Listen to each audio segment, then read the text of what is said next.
My name's Andrew Holt. I do work in advertising. Probably the only thing I can do with a haircut like this other than front up for a kind of third-rate Oasis tribute band. So I think I was kind of born to it, or at least styled to it. So I'm going to talk a little bit for the next 40 minutes on... well, the title was kind of given to me really around ingenuity to innovation. And I want to talk really about sort of innovation and kind of redefine what we mean by creativity and innovation in business and sort of move that definition on sort of less from the kind of spark light bulb moment of kind of inventing things to the more kind of applied creativity, if you like, the more commercial creativity, which is what innovation is all about. It's about taking ideas, new themes, new ways of doing things and applying those to solve business problems. So I want to talk a little bit about why I think that's a really important philosophy in business life today, and in fact one that really shouldn't be left to people like me to kind of champion. In fact, far from it. It's something that everyone in any kind of role within a business environment, I think, should embrace. I want to show you a couple of examples of how that sort of approach to innovation is changing the way my business works, the advertising business, in terms of the kind of work we get involved with our clients. And then I want to end with 5 or so sort of hints and tips, really, that are sort of, I guess, a call to arms, a sort of cry, a rallying cry for all of us who work in business to kind of champion creativity, and 5 ways in which I think anyone can do that and should do that. So if we're going to think about creativity in business, I guess an obvious place to start is a question, really, which is why is creativity so important in the first place? And I think with a lot of these sorts of questions, a really good place to start when you're trying to answer that is with Apple, which for me personally is one of the most kind of creative and innovative kind of companies, I think, in the world, and particularly with Steve Jobs. And Steve Jobs came back to Apple for the second time in 1997 when Apple was a kind of basket case. It was about to go bankrupt. And Steve Jobs, in that second kind of tenure as CEO, championed, I think, a level of creativity and innovation throughout that business that transformed it from that almost bankrupt basket case to, I think, last year briefly being the single biggest company in the world in terms of market capitalisation. And they made this ad when he came back. This was the first piece of public communication that he produced to sort of signal that Apple was back to its kind of innovative kind of core. So, Graham, if we can just roll this one through, please. Here's to the crazy ones, the misfits, the rebels, the troublemakers, the round pegs in the square holes, the ones who see things differently. They're not fond of rules, and they have no respect for the status quo. You can quote them, disagree with them, glorify or vilify them, but the only thing you can't do is ignore them. Because they change things. They push the human race forward. And while some may see them as the crazy ones, we see genius. Because the people who are crazy enough to think they can change the world are the ones who do.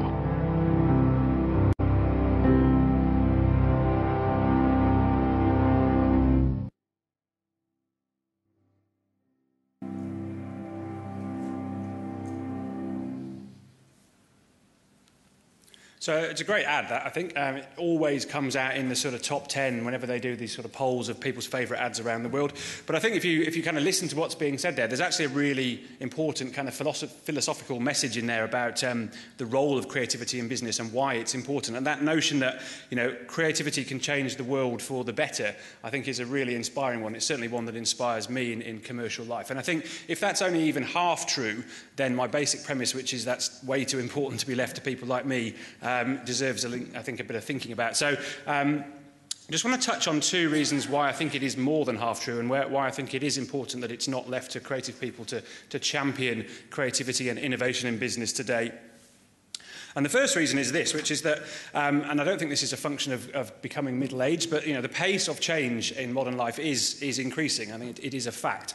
There is a wonderful aphorism, I think this is true, I don't know whether Tony, has he gone? I don't know whether Tony would count this as a fact, but there's this thing called Moore's Law, which is that the amount of data that surrounds us kind of doubles every year, so that there's a kind of exponential sort of growth in the complexity of life around us. And it certainly feels true. And it's interesting, I gave this talk last week in the Te Papa Museum in Wellington, and they have an amazing kind of kids kind of Jurassic section there, and they've got this timeline of the history of the planet, and it's kind of mapped out, and it's about this long, and the last sort of centimetre is the whole history of human existence. And it's why kind of life feels like this, I think, modern life feels like this, in that, you know, lots and lots of time passes and not a lot happens in terms of the human condition. And then you have this explosion from the sort of Middle Ages or the Dark Ages through the kind of Middle Ages and the Renaissance and all of that kind of stuff. And it's amazing when that's actually a very, very short physical amount of time. So we get this sense of you know, time passing very quickly. We get this sense of everything's in flux and there's a constant kind of world of change in which we live. And in that world, kind of embracing innovation feels to me like something that we've all just got to get on with and do, because innovation becomes, in effect, the only constant in that world of change. So that's the first reason why I think I wouldn't leave it to me if I were you. The second one is there is a growing body of evidence that more creative, more innovative businesses are actually fundamentally more successful businesses. And I think, I'm just going to touch on a little bit of proof for that in a second, but I think that's a really kind of compelling reason to kind of embrace the world of kind of creativity and innovation right across business, because, as I say, there's a growing kind of body of evidence that the companies who do that are the more successful companies. Just to illustrate that, and this is but one way that one might do it, but this takes something from our industry. So there is a festival of advertising that happens every year in the south of France, in Cannes, and it's a sort of gathering of all the best work that's done in my industry every year. And they give out these things at the top of your screen there, Golden Lions. And they also give out an award every year for the client organisation, so for the commercial company that is deemed to be the most creative company of that year. And those companies that you see down the left-hand side of the screen there from 2001 through to 2011, the decade in which they've been giving out these awards, those are the businesses that have won the most kind of creative company at Cannes. And that's a pretty creative list of companies. But what's really surprising is if you start to dig into the business performance of those companies in or around the year when they won that accolade, they all significantly outperform their market. They significantly outperform their less creative competitors. So just to take a couple of examples, so VW, which was the 2009 Advertiser of the Year, its share price rose by 89% in that year. Versus the Standard & Poor's 500 index for that year, which actually dropped 16%. Take another one, Honda, which won in 2007. Again, that had a share price growth of, or they had a share price growth in that year of 24% versus their own decade average of 4.7%. And Adidas, similarly in 2005, saw a share price growth for themselves in that year of 35% versus the Standard & Poor's index, which was only 4% for that year. So significant kind of growth in the companies that are winning that sort of award. And I just want to touch on one in particular. I'm absolutely fascinated by P&G and by the period in P&G's history where they went from being in the sort of late 90s, early 2000s, to being a company which really embraced very traditional ways of marketing and communicating. And P&G famously are on record as saying there's no role for humour in advertising. That advertising should simply be pouring glasses of blue stuff into kind of toweling things and rationally trying to sell you products. And then they had this absolute kind of blossoming period of creativity, which culminated in them winning the Advertiser of the Year award at Cannes in 2008. And if you read about P&G, you come across the name of a guy called Jim Stengel, who was appointed as Chief Marketing Officer. And Jim Stengel really sort of challenged that company to be much more creative, much more innovative. He said things like, you know, we have a number of absolutely fantastic brands that are number one in their category. I want those brands to be number one in the world. Why don't we take the whole of the P&G Global Marketing Department to the Cannes Festival and kind of inspire them with what creativity means and what it can do. And he did that in 2003, and 5 years later they were awarded that Advertiser of the Year award. But more importantly, their share price in that year was at an all-time high of $74. They saw growth of 10.9%, again, versus their own decade average growth of 4.7%. And I think this is the most impressive statistic I've read about P&G. They turned a portfolio where they had $9 billion brands into a portfolio where they had $25 billion brands in that period of time. So whether it's kind of causal or whether it's purely sort of circumstantial, there certainly seems to be a body of evidence that creativity and innovation and business success kind of coexist with each other. This is a piece of communication you may have seen. This is an ad that won the Grand Prix at Cannes last year that P&G did for their Old Spice brand in the US, transforming what was a kind of back of your granddad's kind of bathroom cabinet aftershave into something that was kind of lusted after the world over. If we could play this one through, please. Hello, ladies. Look at your man. Now back to me. Now back at your man. Now back to me. Sadly, he isn't me. But if he stopped using lady-scented body wash and switched to Old Spice, he could smell like he's me. Look down. Back up. Where are you? You're on a boat with the man your man could smell like. What's in your hand? Back at me. I have it. It's an oyster with 2 tickets to that thing you love. Look again. The tickets are now diamond. Anything is possible when your man smells like Old Spice and not a lady. I'm on a horse.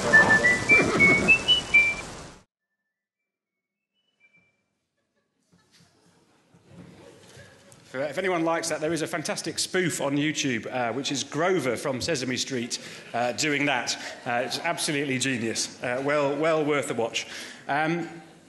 So this isn't a talk about advertising. I'm showing you a couple of bits of advertising, but those ads and that kind of creativity in terms of the communications of those companies, I would contend is a sort of symptom of their wider creativity. And again, just going back to P&G and Jim Stengel, he talks about that period in the company's history as being an enlightenment. And if you think about the kind of enlightenment age and everything that represents in sort of human kind of artistic and creative endeavour, it's a wonderfully evocative term to describe the sort of flowering of P&G using creativity and kind of innovation.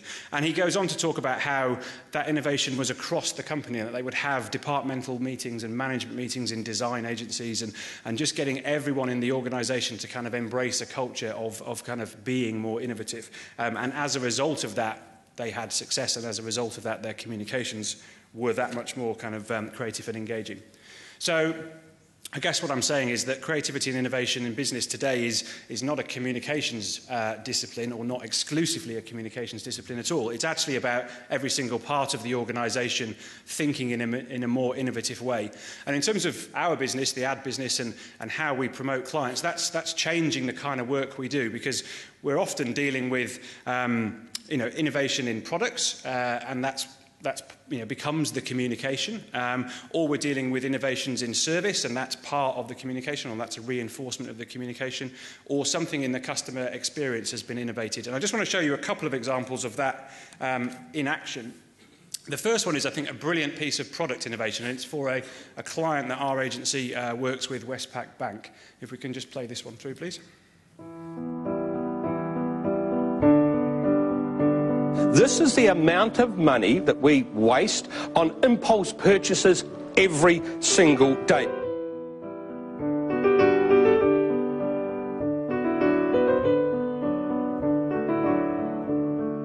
We are shockers when it comes to saving. We are number 23 out of 29 countries in the OECD. The working group says we all need to save more. We need to step back from the edge. Marketing has done a very, very good job of creating opportunities for impulse buying. We've never created the opportunity for impulse saving.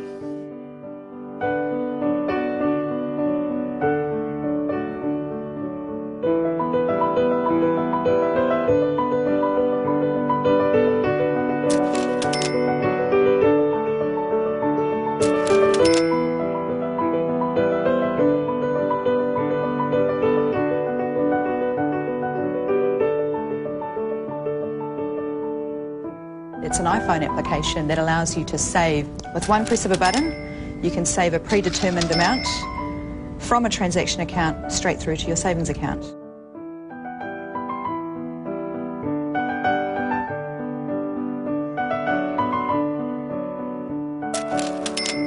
Some innovative advertising, something that Westpac are doing. Yeah, this was really, really cool because it's not an ad, and I think the future of ad agencies lies not in just, making ads and putting them on the TV or whatever, but in coming up with innovative business ideas for their clients. Simply genius, the guys at Westpac. I think this app was designed just for me.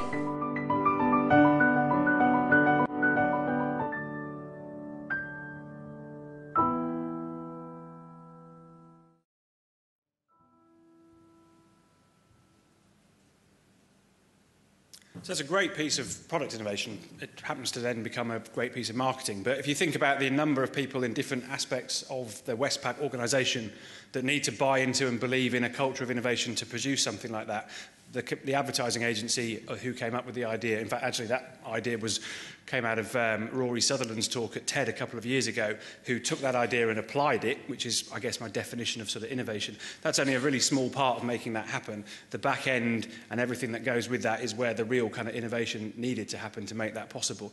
So that's an example of where product innovation, becomes the marketing. This is something that I really love. This is a company in the US called Best Buy, which are a kind of a sort of large format electronic retailer, sort of Dick Smith on steroids kind of thing, a warehouse electronic retailer. And they, like all retailers, face this challenge of people kind of researching and increasingly buying online. And so if you're Best Buy's, you've got a very highly trained, motivated workforce who are brilliant at closing, who are brilliant at that last 3 feet in terms of giving customers product information and selling. But increasingly, your customers aren't in the last 3 feet. They're sort of 3 million feet away researching and buying online. So what Best Buy's did was they gave their sales force smartphones and they put them all on Twitter, and they created this thing called Twelp Force, where customers could tweet in a question or a sort of piece of advice they needed on a piece of electronic information, and they incentivized their sales force to respond to that using Twitter. So it's a brilliant way of innovating in terms of customer service and giving all of those kind of pimply 16-year-olds who are standing around twiddling their thumbs something to do with those thumbs. So I really like that one. That won a gold lion at Cannes a couple of years ago for that service innovation. This is a really brilliantly simple idea out of Australia.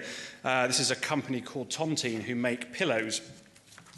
And in terms of a customer experience innovation, I just think this is wonderfully simple and effective, which is, people buy pillows probably, well, certainly infrequently, probably once every time they change their bed.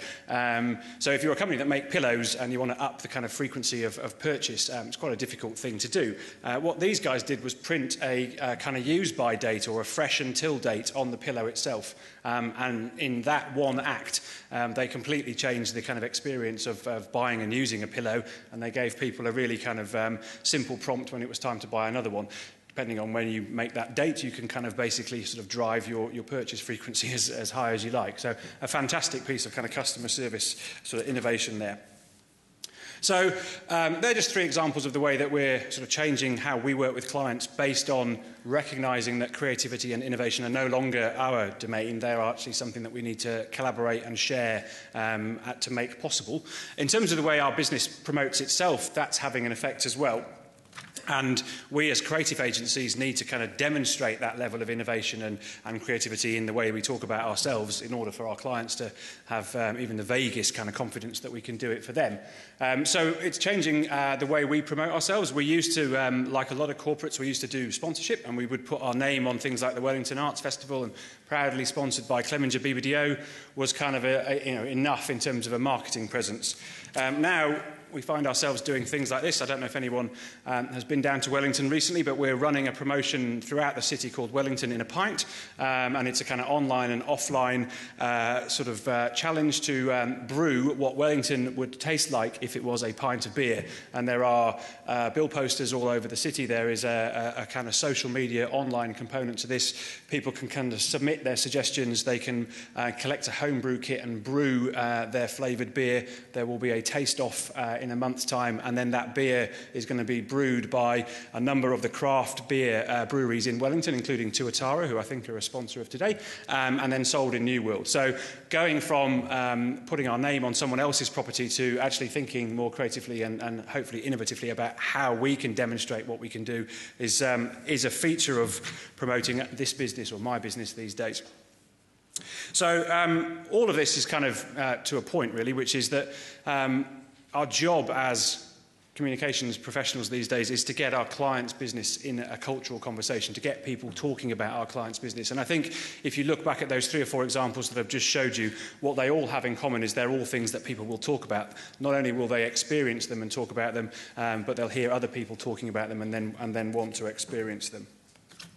And in that world, it is, I think, very clear that the creativity and the innovation that drives those sorts of business outcomes is a shared responsibility. It's not something that the advertising agency or the R&D department or the marketing department or whatever can do alone or should be left to do on their own. So I just wanted to close with sort of 5 thoughts really on how we all in business can kind of champion a more kind of innovative and kind of creative approach. So, thought number 1 is this notion of kind of getting weird, getting close to the kind of weird colleagues we have, the weird kind of competitors we have, the weird customers we have. And the reason for sort of saying get close to the weird things is as human beings, we're creatures of kind of habit. We don't like change by and large. And so getting close to the kind of outliers in our companies or in our sort of categories forces us to change. I love this quote. This is Tom Peters, who wrote a really great management book in the early 2000s called Reimagine. And he kind of hammers home this idea in chapter after chapter about go out there and get amongst kind of weird stuff, because it sort of wonderfully provokes the need to change, and it gets you over your kind of natural sort of human reticence and sort of lack of desire to change. So being forced to change by looking for the kind of weird bits in our business, I think is a really good thing in terms of promoting kind of innovation. Second point is get granular, sort of look at the margins. I guess a kind of related point. But again, I love this quote that the future has already happened, but it's just not evenly distributed. It is happening around the kind of edges of the now. And I just want to illustrate that with, and again, I'm glad Tony's gone because these are sort of made up facts, but this is kind of how our business has changed over the last decade in terms of the way clients spend their money with us. So if you go back sort of 10 years to the early 2000s, there was really nothing in the world of kind of web advertising. The internet was there, but it wasn't a kind of commercial transaction kind of property. So clients would spend their marketing dollars on television, on radio, on print, and there was this slither of something called digital. And if you were sort of prescient back in 2001, you could have got into that and sort of started to think about, you know, if that grows, what effect does that have on our business? How do we need to kind of innovate in order to take advantage of that? And you would have been a very wise person to do it, because if you sort of track forward the 10 or so years to now and look at where clients spend their money within the advertising business, it's pretty much a third now that goes into digital marketing, and it's growing exponentially. It will be half very quickly. So the person who kind of looked at the margins and kind of got granular on where that money was sitting in 2010, and people did, would be sitting quite pretty and pleased with themselves now. Third point is get social. There is this sort of myth about creativity that it's kind of, you know, the sort of the lone wolf sitting there with a kind of blank sheet of paper waiting for a light bulb sort of moment, I guess, a flash of inspiration, and the idea sort of pops out. And if you read any of the sort of books about discovery or innovation, that's not true, actually. It is a team sport, and sort of creativity is something which is better achieved when you get out there and share your ideas with people. There is this notion of the adjacency principle, which is that rather than coming out of the blue like a lightning bolt, most inventions, most innovations are actually kind of incremental steps on from something that already exists, or they are new uses of something that was invented for one purpose and didn't quite work, but sort of found a use kind of related to it. So the notion of sharing your ideas is really important if you're going to champion innovation and creativity. And again, I like this notion that chance kind of favours the connected mind. You know, build on the work of others. If you get in the sort of, if any of you are in the IT space, this is kind of why open source collaboration kind of works, why people kind of put one piece up there and someone else adds a little bit to it. It's kind of why the whole wiki phenomena has taken off. It's why you get, in quite major inventions, you get the same thing oftentimes being invented by different people at the same time, whether that's the light bulb or the theory of evolution or any of those sorts of major kind of events that when you look at the history of them, they actually were thought up by two different people pretty much at the same time in different places, and that's why. Fourthly, this notion of getting angry, and I don't mean this in the sense of kind of angry enough to punch a co-worker or a client or a customer, although of course those things do occasionally cross your mind if you work in a service business.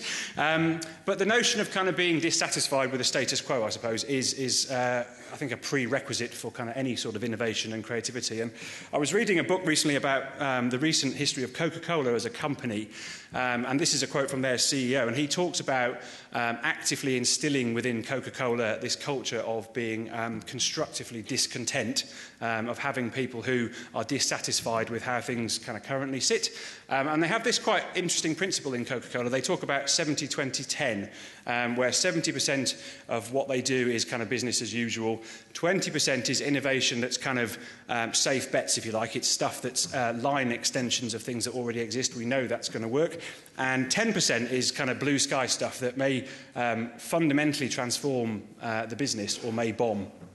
And then they kind of reverse the amount of effort and they go, look, you should put kind of almost the opposite amount of effort in. So less effort into the 70% that's just going to tick things along, and way more effort into the 20 and 10% that could ultimately kind of transform your business. And that's how you get things like Coke Zero or the Mother energy drink. They're kind of, category changing products. They come out of the 10%.